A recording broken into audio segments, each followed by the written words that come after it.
Price Lord. எல்லாம் நல்லா இருக்கீங்க. கருத்துக்களை எப்போது சந்தோஷமா இருங்க. இயேசப்பா சொல்ற வார்த்தை, திடன் கொள்ளுங்கள். ஆமென். பயப்படாதிருங்கள், திடன் கொள்ளுங்கள், நான் தான். ஆமென். சீஷர்கள் படகில் பயணம் செய்த போது அவர்கள் பெரு வெள்ளத்தை கண்டு, பெரும் புயலை கண்டு பயந்து அவர்கள் கரையை சேர தடுமாறி கொண்டிருந்த போது கர்த்தராகிய தேவன் கடலில் நடந்து வந்து சொன்ன வார்த்தை தான் இது, திடன் கொள்ளுங்கள், நான் தான், பயப்படாதிருங்கள். ஆமென்.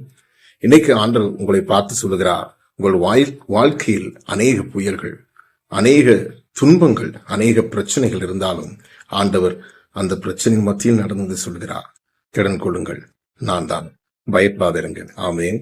ஏசப்பாவை உங்கள் வாழ்க்கையில நீங்க ஏற்றுக்கொள்ளும் போது அந்த படகில் காணப்படுகிற அந்த புயல் காற்று நின்று போகும். அதுதான் பேதுரு செய்தார். ஆண்டவரை ஏற்றுக்கொண்டார். படகில் ஏறும்போது அந்த புயல்களும் காற்றும் நின்று போனது. உங்கள் வாழ்க்கையிலும் கர்த்தராகிய இயேசு கிறிஸ்துவை விசுவாசித்து உங்கள் இருதயத்தில் ஏற்றுக்கொள்ளும் போது உங்கள் படகு என்பது இருதயத்தை சுட்டி காட்டுகிறது. ஆமென். இருதயத்தில் இயேசப்பாவை ஏற்றுக்கொள்ளும் போது நிச்சயமாக உங்கள் வாழ்க்கையில் அநேக புயல்கள், அநேக பிரச்சனைகள் இருந்தாலும் உங்கள் புயல்கள் அடங்கும். ஆமென்.